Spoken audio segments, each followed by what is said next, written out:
গাছের কিছু গাছের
তো আমি ঠাকুরগুলো ভালো করে মুছে পরিষ্কার করে শিব ঠাকুরকে চান করিয়ে দিলাম, দিয়ে একটুখানি ফুল চন্দন বেলপাতা ঠাকুরের পায়ে এবং শিব ঠাকুরের মাথায় দিয়ে প্রতিটা ঠাকুরকে একে একে ফুল দিয়ে, আজকে গাছে ফুলটা খুব কমই ফুটেছিল, অন্যান্য দিন গাছে আরও ফুল ফোটে। তো কদিন বৃষ্টি হয়ে মানে এক গরমে দেখছিলাম গাছের ফুল ফুটছিল না, আর এখন বৃষ্টি হয়ে হয়ে মানে গাছের গোড়ায় মনে হয় জল মতো বসে গেছে, তো ফুলটাও দেখছি খুব কম হচ্ছে, পাতাগুলো একটু নরম হয়ে গেছে। আর এই ফুলটা দেখুন মা লক্ষ্মীর পায়ে যেটা দিলাম, কি সুন্দর ফুলটা, মানে অনেকটা স্থলপদ্মের মতন দেখতে। তো এটা হচ্ছে জবা ফুল, এটা অতটা কালার হয়তো বোঝা যাচ্ছে না, এটা অরেঞ্জ কালারের আর কি ফুলটা।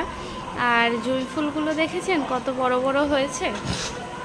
তো বাড়িতে একটু এই ফুল গাছ থাকলে কি হয়, ঠাকুরের চরণে মানে রোজের তো ফুল আনা হয় না, তো এক বুধবার করে ফুল আনি, তো বৃহস্পতিবার করে ঠাকুরকে দেয়া হয়, আর মাঝে সাঝে যেদিনকে বেরোই তো ফুল দেখতে পেলে নিয়ে আসি ঠাকুরকে পুজোতে দেওয়ার জন্য। কিন্তু এই গাছে একটু আধটু বাড়িতে যদি ফুল ফোটে তো সেখান থেকেই একটা দুটো করে তুলে ঠাকুরের চরণে দেয়া যায়। আর সত্যি কথা বলতে জল তুলসী যখন ঠাকুরকে দেওয়ার টাইমে তো একটু না ফুল থাকলে কেমন একটা যেন লাগে, একটা দুটো করেও যদি ঠাকুরের চরণে ফুল দিতে পারি তো বেশ দেখতেও ভালো লাগে আর মনটাও ভালো লাগে। তা এদিকে মোটামুটি আমার ঠাকুরকে জল তুলসী দেওয়া কমপ্লিট। তো আমি একটু প্রদীপটা জ্বেলে ঠাকুরকে একটু আরতি করে ধূপটা জ্বালিয়ে নেব, জ্বালিয়ে নিয়ে ঠাকুরকে জল তুলসীটা দিয়ে দিয়েছি যেহেতু, তো একটু ধূপটা আগে জ্বেলে নেব, জ্বেলে নিয়ে আর প্রদীপটা দেখিয়ে নেবো। আর জানেন তো এই ধূপটা গন্ধটা খুব সুন্দর, ধূপটা দুটো যদি ধূপ জ্বালাই আমার মানে সারা ঘর মানে এই ধূপের সুগন্ধে মানে ভরে থাকে। প্রায় ধরুন 10:30টার দিক করে 11টার দিক করে ধূপটা জ্বালিয়েছি, কিন্তু প্রায় মানে এখন আমি বিকেলবেলাও ভয়েস ওভার দিচ্ছি, এখনও ঘরের মধ্যে হালকা একটা স্নিগ্ধ গন্ধ আছে। আর সত্যি কথা বলতে একটু আমি জানেন তো ঠাকুরের পুজোর সময় একটু ঠাকুরের গান চালাই, যে কোনো ঠাকুরের গান, তো তাতে কি হয় মানে সারা বাড়ির পরিবেশটা একটা স্নিগ্ধ, একটা সুন্দর পরিবেশ, একটা মানে পবিত্র একটা পরিবেশ মনে হয়, তো খুব ভালো লাগে। তো যাই হোক, ঠাকুরকে আপনাদের সাথে কথা বলতে বলতে জল তুলসীটা দেয়া হয়ে গেছে। তো এবার আমি বাইরের আমাদের ঠাকুরতলায়ও একটু জল তুলসীটা দিয়ে দেবো, শাকটা তারই মধ্যে বাজিয়ে নিলাম।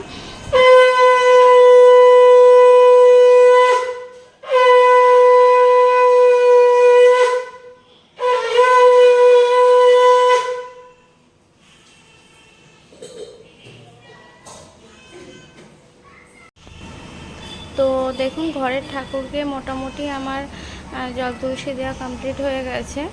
তো আমাদের বাইরে একটা তুলসী মঞ্চপ আছে, তো আমি সেখানেই এবার ঠাকুরকে একটু জল তুলসী দিয়ে দেব। তো এখানে প্রচণ্ড রোদ্দুর, তো যার জন্য একটু শ্যুটটা আমি করতে পারিনি।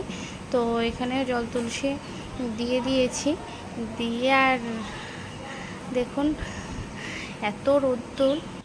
তো ঠাকুরকে জল তুলসী দেওয়া হয়ে গেছে, আমি ভাতটা বসিয়ে দিচ্ছি। ভাতটা বসিয়ে তারপর মাছটা ধুয়ে নেব।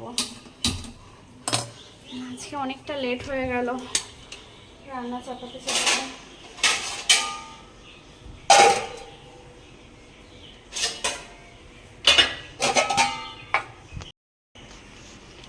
মাছটা ধুয়ে নিই, ভাত শোনা হয়ে গেছে।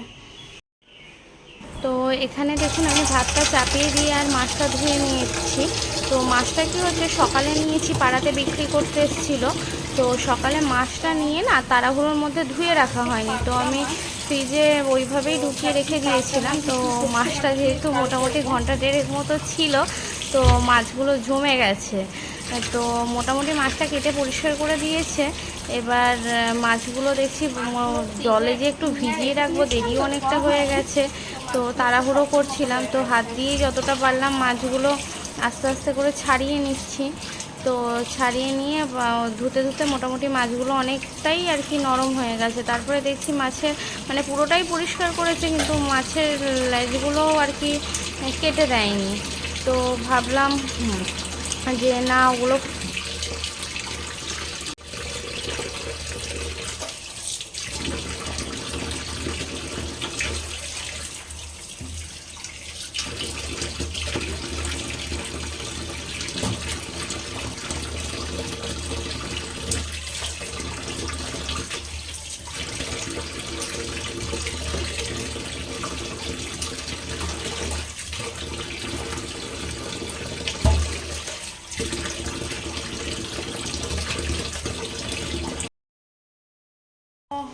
ভাত হয়ে গেছে, মাছগুলো ভেজে নিয়েছি। তো এবার মাছের ঝালটা করে নিই। আসলে অনেকটা লেট হয়ে গিয়েছিল, তো তো ক্যামেরাটা আর অন করা হয়নি, তো ওই জন্য তাড়াহুড়ো করে ভাজা হয়ে গেছে, ভাতও হয়ে গেছে। এবারে আমি মাছের ঝালটা করে নেব। তো এখানে আছে টমেটো, রসুন আর একটু কাঁচা লঙ্কা বাটা। তো এটা আমি দিয়ে দেবো।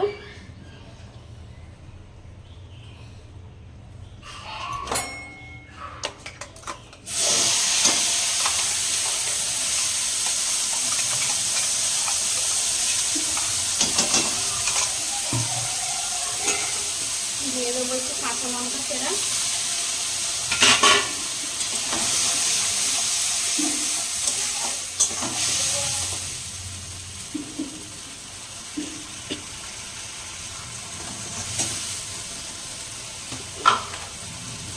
এর মধ্যে নুন দিয়ে দেব।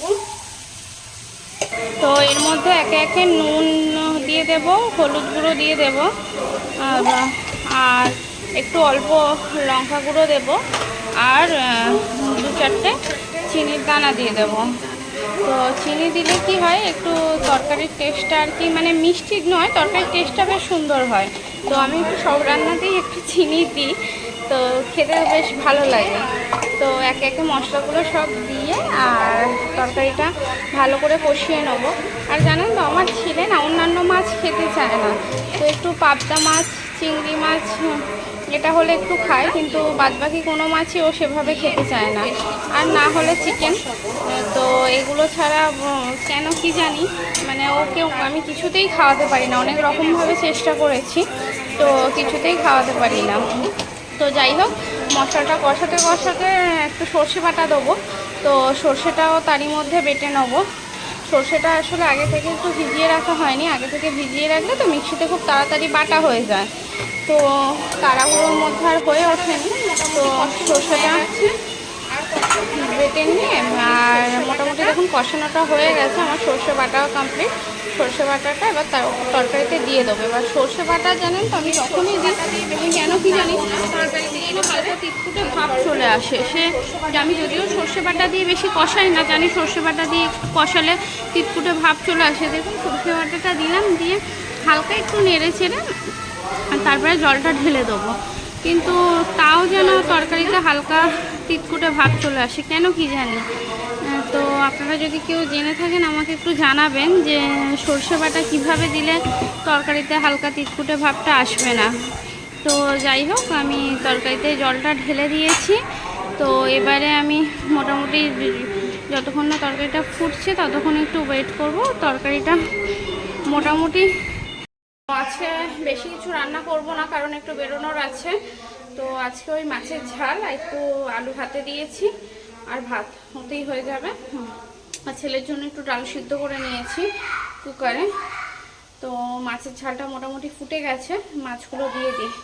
দেখুন মাছের ঝালটা ফুটে এসছে। তো এবারে আমি মাছগুলো দিয়ে দেব।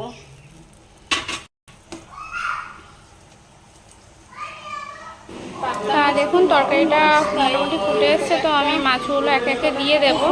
তো পাবদা মাছ যেহেতু খুব নরম মাছ, তো দিয়ে বেশিক্ষণ ফোটাবো না, তো হালকা একটু ফোটাবো, ফুটিয়ে আর নেড়ে নেবো। তা তরকারি আমার মোটামুটি কমপ্লিট হয়ে এসছে। আর জানেন তো তারপরে আপনাদের বলেছিলাম না যে একটু বেরোনোর আছে, তো আমি তাড়াহুড়ো করে বেরিয়ে গিয়েছিলাম, ফোনটা নিয়ে যেতেই ভুলে গেছি যে আমি ভিডিও শ্যুট করব। তো তারপরে আর শ্যুট করা হয়নি, এসে দেখছি ভিডিওটা তো শেষ করা হয়নি।